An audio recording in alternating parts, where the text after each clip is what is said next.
नमस्कार दोस्तों आज हम स्टार्ट करने वाले हैं हमारा नया टॉपिक एसिम्प्टोट्स, यानी कि हिंदी मीडियम में इसको क्या बोलेंगे, अनंत स्पर्शी। ये टॉपिक आपको हेल्प करेगा दोस्तों CSIR नेट के एग्ज़ाम के लिए, RPSC फर्स्ट ग्रेड के लिए, RPSC सेकंड ग्रेड के लिए, और भी दिल्ली बोर्ड के जो भी एग्ज़ाम हैं DSSB के लिए या KVS के लिए या NVS के लिए, यानी कि जो भी PGT TGT से रिलेटेड जो एग्ज़ाम हैं जिनके अंदर ग्रेजुएशन का पोर्शन आता है उसके एग्ज़ाम्स के लिए ये जो लेक्चर रहेंगे आपके लिए इंपॉर्टेंट रहेंगे।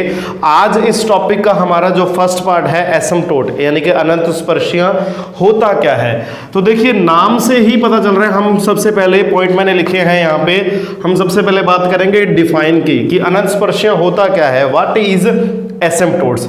अब एक बात ध्यान से देखिए, ये हमारा एक्स एक्सिस है और एक ये हमारा वाई एक्सिस है, ठीक है। ये हमारा एक्स और वाई एक्सिस हो गया। अब हमें कोई कर्व दे रखा है इस तरीके से, मान लीजिए कि ये कर्व दे रखा है, हमें ये कर्व दे रखा है, ठीक है। ये हमें कोई कर्व दे रखी है, ठीक है। इस कर्व को हमने लिख लिया y is equal to f x. ये कर्व हमें कोई गिवन है और इसको हमने लिख लिया y equal to f x. अब हमें एक टेंजेंट बनाना है, we have to draw one tangent. हमें क्या करना है, एक ऐसा टेंजेंट बनाना है जो रियल में टेंजेंट नहीं है। जो रियल में क्या नहीं है दोस्तों, ध्यान से देखना है इसको, जो रियल में टेंजेंट नहीं है। और अगर हम इस कर्व के ऊपर कोई पॉइंट लें और ये पॉइंट इन्फिनिटी की तरफ मूव करे, कर्व के ऊपर हमने कोई पॉइंट लिया P और ये P पॉइंट कहां तक मूव करे, टेंड्स टू इन्फिनिटी, यानी कि P पॉइंट जो है वो इन्फिनिटी तक चले, और हमें कर्व को देखने से और टेंजेंट को देखने से ऐसा फील हो कि ऐसा लगता है कि इन्फिनिटी पे जाके ये जो कर्व है और ये जो लाइन है एक दूसरे को टच करेंगे, यानी कि स्पर्श करेंगे, टेंजेंट बन जाएंगे। टेंजेंट का मतलब होता है क्या, कि एक लाइन किसी कर्व को क्या करे, टच करे। यहाँ ये कर्व दे रखी है और ये एक लाइन दे रखी है। इस लाइन की जो इक्वेशन है वो है y is equal mx plus c। किसी भी लाइन की नॉर्मल फॉर्म हम ये लिखते हैं y is equal to mx plus c, standard form, यानी कि इस तरीके से लिखते हैं। वैसे तो लाइन को लिखने के बहुत सारे तरीके हैं, हम उस तरफ नहीं जाएंगे। लाइन को हमने मान लो इस फॉर्म में लिख दिया, ठीक है। उसके बाद देखिए कि ये जो लाइन है इस कर्व को ऐसा लग रहा है कि इनफाइनाइट पे जाके टच करेगी, यानी कि अनंत पे जाके टच करेगी, ठीक है ना। अनंत का मतलब क्या है, इनफाइनाइट पे जाके टच करेगी। तो जो वर्ड है वही कह रहा है कि अनंत पे जाके जो स्पर्श करे, एक ऐसी रेखा, ऐसी एक लाइन जो किसी कर्व को जाके कहां टच करे, अनंत पे जाके टच करे, उसको हम क्या बोलेंगे, एसिम्प्टोट बोलेंगे, यानी कि अनंत स्पर्शी बोलेंगे। यानी कि कंक्लूजन क्या निकला हमारा, कंक्लूजन ये निकला कि अनंत स्पर्शी एक ऐसी लाइन है जो किसी कर्व को कहां टच करती है, इनफाइनाइट पे टच करती है, इनफाइनाइट पे टच करती है, ठीक है। ये तो इसकी हो गई दोस्तों डिफाइन। अब आता है टाइप्स ऑफ एसिम्प्टोट्स, यानी कि अनंत स्पर्शियां या एसिम्प्टोट्स कितने टाइप के होते हैं। तो दोस्तों एसिम्प्टोट्स जो होते हैं वो दो टाइप के होते हैं, एक तो होता है ऑब्लिक, एक होता है पैरेलल। एक होता है पैरेलल और एक होता है ऑब्लिक, यानी कि हिंदी में अगर देखा जाए तो इसको बोलेंगे समांतर और इसको बोलेंगे तिर्यक। एक तो तिर्यक अनंत स्पर्शी होता है और एक समांतर अनंत स्पर्शी होता है, ठीक है। ये दो चीजें होती हैं। यहां देखिए ये y एक्सिस है और ये मैंने एसिम्प्टोट बनाया, एक ऐसा टेंजेंट बनाया जो इनफाइनाइट पे जाके इस कर्व को क्या करेगा, टच करेगा। तो ये y एक्सिस के पैरेलल है, यानी कि एक ऐसी एसिम्प्टोट, एक ऐसी लाइन जो पैरेलल हो किसके, या तो x एक्सिस के या y एक्सिस के, यानी कि एक ऐसी टेंजेंट, ऐसी एसिम्प्टोट जो x या y एक्सिस के क्या हो, पैरेलल हो, यानी कि समांतर हो, या तो x एक्सिस के या y एक्सिस के। तो उस तरीके की जो एसिम्प्टोट्स होगी उसको हम क्या बोलेंगे, पैरेलल एसिम्प्टोट्स, ठीक है। और इसके अलावा जो भी बचेंगी, जो ऐसी लाइनें जो किसी कर्व को इनफाइनाइट पे टच करती हैं और जो x एक्सिस या y एक्सिस के पैरेलल नहीं है, x एक्सिस या y एक्सिस के समांतर नहीं है, उसको हम क्या बोलेंगे, ऑब्लिक टेंजेंट बोलेंगे, या क्या बोलेंगे, तिर्यक टेंजेंट बोलेंगे। अब उसके बाद आता है मैक्सिमम नंबर ऑफ ऑफ एसिम्पटोट्स। अब एक बात ध्यान से देखिए, मैंने यहां लिखा y is equal to f x, मैंने क्या लिखा y इक्वल में क्या लिखा एफ एक्स। अब ये एफ एक्स जो होगा किसी कर्व की जो इक्वेशन होती है दोस्तों, किसी कर्व की इक्वेशन होती है, जैसे मान लो कोई भी कर्व है, मैंने लिखा a x cube plus b y square plus c x plus d, मैंने इस तरीके से लिखा। तो इसके अंदर जो वेरिएबल है उसका टोटल हायर ऑर्डर कितना है, 3 है ना। हायर ऑर्डर, टोटल हाईएस्ट जो ऑर्डर है, जो क्रम है वो कितना है, 3 है। तो यहां ये पूछ रहा है कि मैक्सिमम नंबर ऑफ एसिम्पटोट। इस पॉइंट पे आरपीएससी के अंदर एचएम में एक क्वेश्चन आया था कि what can be the maximum number of asymptotes. किसी अनंत स्पर्शियों के अंदर उच्चतम घात कि अगर कोई अनंत स्पर्शी है तो कितनी अनंत स्पर्शियां संभव हैं, हाउ मेनी एसिम्पटोट्स आर पॉसिबल।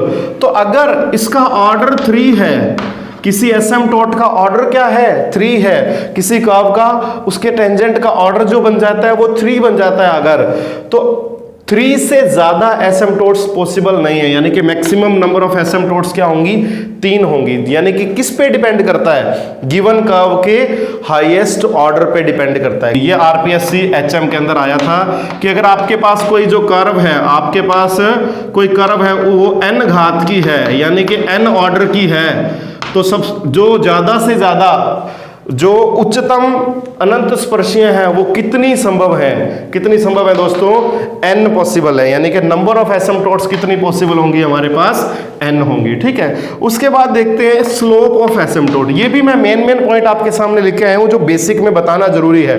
उसके बाद हम करेंगे क्वेश्चन, क्योंकि हम ग्रेजुएशन लेवल पे नहीं कर रहे हैं, हम कंपटीशन लेवल पे कर रहे हैं। जो किसी भी कंपटीशन लेवल के एग्जाम में कोई क्वेश्चन आए हुए हैं, हम या तो वो करेंगे उनकी प्रैक्टिस, या जो मुझे लगता है कि ये इंपॉर्टेंट क्वेश्चन है, आ सकते हैं किसी एग्जाम के अंदर, वो हम करेंगे दोस्तों। और जो भी एग्जाम के अंदर क्वेश्चन आते हैं, हमें लगता है, हमें खुद भी ऐसा फील होता है कि हम इसको जल्दी से जल्दी करें, तो बेस्ट अप्रोच मैं आपको बताने की कोशिश करूंगा। जैसे किसी भी कर्व की अनंत स्पर्शियां निकालने के जो मेथड हैं, तरीके हैं, हाउ टू फाइंड एसिम्पटोट्स, ठीक है ना। अनंत स्पर्शियां यानी कि एसिम्पटोट फाइंड करने के जो मेथड है वो 2-3 हैं, लेकिन हमें सारे नहीं करने हैं, मैं आपको एक ही बताऊंगा। पहले मैं आपको बेसिक पूरा बता दूं। यहां अगली बात हो रही है स्लोप ऑफ एसिम्पटोट, यानी कि ढाल की। हिंदी मीडियम में इसको क्या बोलेंगे, ढाल बोलेंगे। क्या बोलेंगे, ढाल। ढाल को हम किससे रिप्रेजेंट करते हैं दोस्तों, m से। जैसे ये रेखा है, कोई लाइन है, इसके अंदर हम ये जो m है इसको हम बोलते हैं स्लोप ऑफ लाइन। यहां बात हो रही है स्लोप ऑफ एसिम्पटोट की। तो इसके लिए आप एक बार डायरेक्ट फॉर्मूला लर्न कर लीजिए। फॉर्मूला आपको लर्न करना है क्योंकि ये भी एक छोटे से एग्जाम में आया हुआ है। तो m का जो फॉर्मूला होता है वो ये होता है दोस्तों, limit extending to infinite. Limit extending to infinite क्या बनता है, y upon x. Limit extending to infinite y upon x. ये आपका स्लोप ऑफ एसिम्पटोट का फॉर्मूला है। एक बार आप इसको इसी तरीके से लर्न कर लीजिए, जब कोई क्वेश्चन में इसका यूज होगा तो ये कैसे आया, डेरिवेशन जो है वो इसका मैं करवा दूंगा दोस्तों। डेरिवेशन मैं फिलहाल इसलिए नहीं करवा रहा हूं क्योंकि हमें क्या करना है, डायरेक्ट क्वेश्चन पे चलना है कि क्वेश्चन को सॉल्व कैसे करें, अप्रोच पे चलना है कि क्वेश्चन को सॉल्व कैसे करें। इसके डेरिवेशन करने लगेंगे तो 2-3 वीडियोज पहले बन जाएंगी। ठीक है दोस्तों, तो ये एक बेसिक था जिसमें हमने क्या किया, डिफाइन की, टाइप्स ऑफ एसिम्पटोट किया, कितने टाइप की एसिम्पटोट हो सकती हैं, मैक्सिमम नंबर ऑफ एसिम्पटोट कितनी हो सकती हैं, उसके ऑर्डर पे डिपेंड करती है। अगर n घात की समीकरण है, n ऑर्डर की इक्वेशन है कर्व में, तो मैक्सिमम नंबर भी क्या होगा, n होगा, उससे ज्यादा नहीं हो सकता। स्लोप ऑफ एसिम्पटोट का फॉर्मूला आपको लर्न करना है, m is equal to limit extending to infinite y upon x। ठीक है दोस्तों, एक सिंपल सा क्वेश्चन ले लेते हैं इस चीज को समझने के लिए कि एसिम्पटोट को फाइंड कैसे किया जाता है, हाउ टू फाइंड एसिम्पटोट। एक सिंपल सा आपके सामने एक क्वेश्चन ले लिया मैंने, ठीक है। तो क्वेश्चन क्या है, find asymptotes of the curve 4x cube minus x square y minus 4x y square plus y cube plus 3x square plus 2xy minus y square minus 7 equal to 0। तो सबसे पहले आपको क्या करना है दोस्तों, जो भी कर्व की इक्वेशन दे रखी है आपको, जो भी कर्व की गिवन इक्वेशन है उसको आपको ऑर्डर वाइज सेट करना है। देखिए यहां इस टर्म में टोटल ऑर्डर कितना है, 3। टोटल ऑर्डर देखना है x और y, यानी कि जितने भी वेरिएबल हैं दोनों वेरिएबल का सम देखना है। यहां भी 3 है, यहां भी 3 है और यहां भी 3 है, यहां तक तो है 3। तो इसको हम अलग लिखेंगे, कैसे लिखेंगे देखो, 4x³ minus x square y minus 4xy² plus y³, ये मैंने अलग ब्रैकेट में लिखा। उसके बाद ये 3 ऑर्डर के सारी टर्म्स हो गई। अब 2 टर्म्स, 2 ऑर्डर, यहाँ 2 है, यहाँ 2 है और यहाँ 2 है। जो 2 ऑर्डर की टर्म्स है उनको अलग लिख लो, 3x² plus 2xy minus y², और लास्ट में बच गया -7 = 0। यानी कि हमें डिक्रीजिंग ऑर्डर के अंदर चलना है। सबसे पहले हाईएस्ट ऑर्डर, फिर उससे कम, फिर उससे कम। अब आपको जो करना है वो मेथड थोड़ा सा ध्यान से देखिए। हम सबसे पहले क्या करेंगे, लेट करेंगे। इसके अंदर हम क्या करेंगे, x की वैल्यू 1 रखेंगे और y की वैल्यू m रखेंगे। देखो ये बात आपको समझ में आ जानी चाहिए अभी तक कि हमारे पास हाईएस्ट ऑर्डर कितना है, 3। तो how much asymptotes will be there, हमारे पास एसिम्पटोट्स कितनी आएंगे, 3 आएंगे। तो एसिम्पटोट होती क्या है, एक तरीके से टेंजेंट होती है ना। एसिम्पटोट क्या होती है, नॉर्मली टेंजेंट्स होती हैं। तो टेंजेंट्स की कोई लाइन की इक्वेशन हम क्या लिखेंगे, y = mx + c लिखेंगे। y इक्वल में क्या लिखेंगे, mx + c। अगर हमारे पास 3 है तो y = m1x1 और y2 = mx2। सॉरी, अगर हमारे पास 3 टेंजेंट है तो हम क्या लिखेंगे, y = m1x + c1 m2x + c2 और इसी तरीके से m3x + c3। इस तरीके से हम क्या लिखेंगे, टेंजेंट्स लिखेंगे। ठीक है, यानी कि ये हमारे पास 3 क्या आएंगी, एसिम्पटोट्स। लास्ट में हमें क्या करना है, m और c की वैल्यू फाइंड करनी है। किसी भी एसिम्पटोट को फाइंड करने के लिए हमें 2 चीजें फाइंड करनी है, एक तो m और एक दूसरी वैल्यू जो है वो क्या है, c। तो कैसे फाइंड करेंगे, जो हाईएस्ट ऑर्डर है उसको हमने लिख लिया x = 1 y = m। इसको लिखेंगे phi n m। यहाँ n का मतलब है 3, यानी कि phi 3m। n का मतलब हाईएस्ट ऑर्डर, हाईएस्ट ऑर्डर क्या है, 3। तो यहाँ उसके अंदर y की वैल्यू लिख देंगे, m और x की वैल्यू लिख देंगे 1। यहाँ देखिए इसको क्या बनेगा, ये यहाँ बनेगा 4 माइनस m² प्लस m³। यहाँ ये चीज बनेगी दोस्तों, समझ में आ रही है बात। मैंने इस 3 ऑर्डर वाली टर्म्स के अंदर ये 4 जो स्टार्टिंग की टर्म है जिनका ऑर्डर 3 है, उनके अंदर मैंने क्या किया है, x की जगह 1 रख दिया और y की जगह m रख दिया, जिससे मेरे पास ये बन गया। अब आपको क्या करना होता है, phi n m को क्या करना होता है, 0 लिखना होता है। phi n m को मतलब इसकी वैल्यू क्या लिखनी है, 0। यहां से हमारे पास m की वैल्यूज आएंगी। जब हमने इसको 0 के को लिखना है ना, तो हमारे पास क्या आएंगी, m की वैल्यूज। कितनी वैल्यूज आएंगी, इसमें ऑर्डर देखिए 3 है तो m की कितनी वैल्यू आएंगी, 3। हमें 3 ही चाहिए, हमें क्या चाहिए, 3 m की वैल्यू और 3 c की वैल्यू। तो तीनों फाइंड कर लेंगे हम। जैसे phi n m को 0 के इक्वल रखा तो यहाँ बना हमारे पास m³ minus 4m² minus m + 4 = 0। इसको सॉल्व कर लो, बहुत इजी बात है ये तो। m कॉमन आ रहा है, यहाँ से m² कॉमन लो, m - 4 और यहाँ से -1 कॉमन लिया तो m - 4 = 0। यहाँ से देखो बना हमारे पास m - 4 और m² -1 = 0। इसको 0 के इक्वल रखेंगे तो m की वैल्यू आएगी 4 और यहाँ से क्या आएगी, m की वैल्यू +-1, यानी कि एक वैल्यू तो ये और दूसरी वैल्यू ये।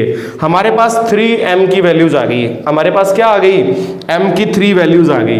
समझ में आ रही है बात। अब हमें क्या फाइंड करना है, c फाइंड करना है।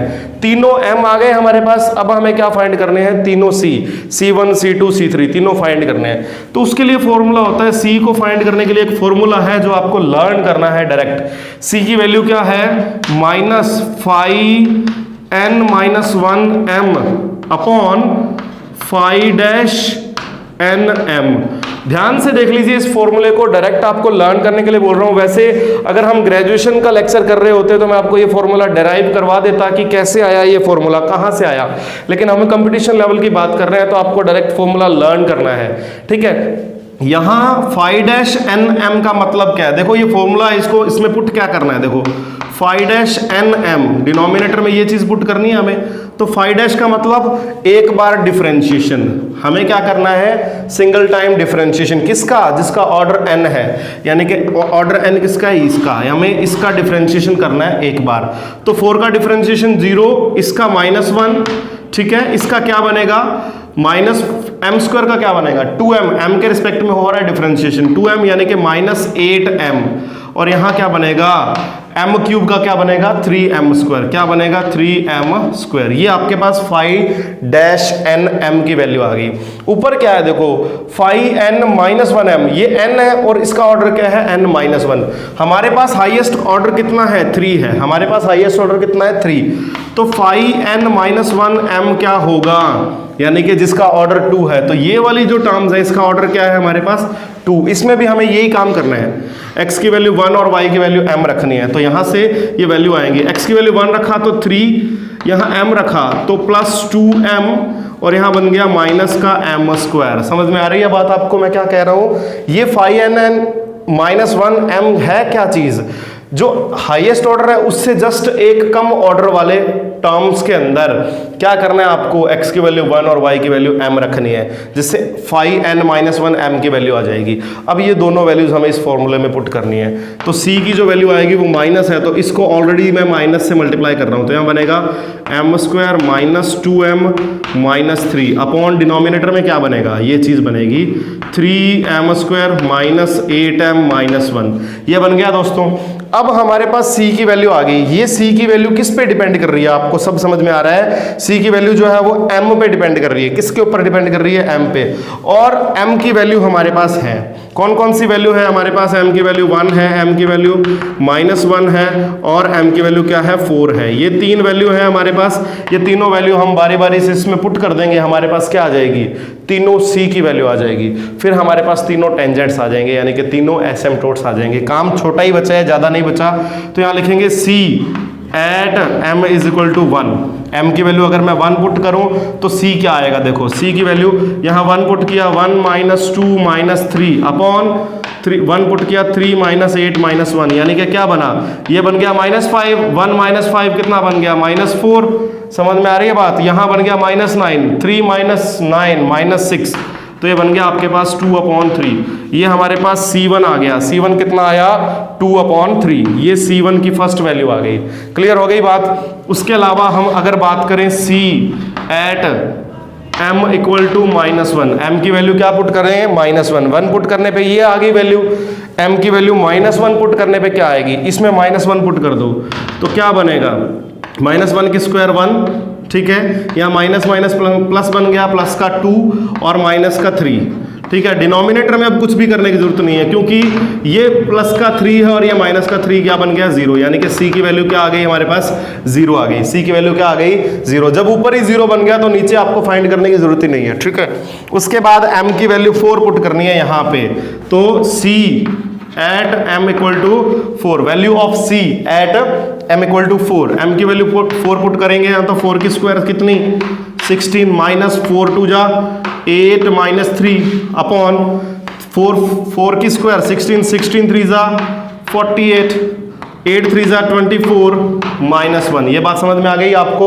हमने क्या किया है, सिर्फ और सिर्फ m की वैल्यू पुट करी है। m की मतलब 4 पुट किया है, 4 की स्क्वायर 16 16 3 जा 48 4 8 जा, यहाँ m की वैल्यू 4 करेंगे तो 4 8 जा क्या बनेगा, 4 8 जा बनेगा 32, यहाँ बनेगा 4 8 जा 32, ठीक है। यहाँ 4 2 जा 8 बन गया, 4 की स्क्वायर 16 बन गई। तो c की वैल्यू क्या बन गई दोस्तों, ये है 8 और 3 11, 16 में से 11 माइनस हुआ तो कितना बच गया 5 बच गया, 16 में से 11 माइनस हुआ तो कितना बच गया 5।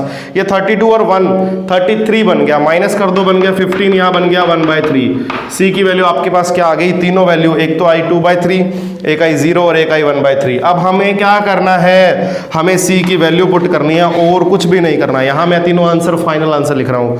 y इज इक्वल टू, इसमें वैल्यू पुट हो रही है दोस्तों, ध्यान रखना, m1x प्लस c1। m1 का मतलब m की वैल्यू 1, m की value 1 x plus c1, c1 कितना 2/3, कितना 2/3। तो y की वैल्यू क्या बन गई x प्लस 2/3। एक तो एसिम्पटोट ये बन गया फाइनल आंसर, ठीक है। अब दूसरे की बात करें तो y2 is equal to, y2 equal to m2x plus c2। m2 का मतलब m की value -1 x plus c2, c2 मतलब 0, यहाँ बन गया 0, तो y की वैल्यू बन गई -x।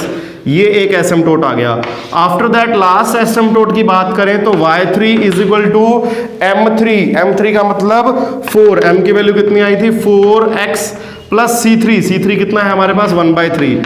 हमारे पास ये 3 एसिम्प्टोट आए हैं, 1 2 और 3। हमें ये कर्व दे रखी थी, हमने क्या किया है इसका एसिम्प्टोट फाइंड किया है, ये तीनों हमारे पास क्या आ गए हैं एसिम्प्टोट्स आ गए हैं दोस्तों।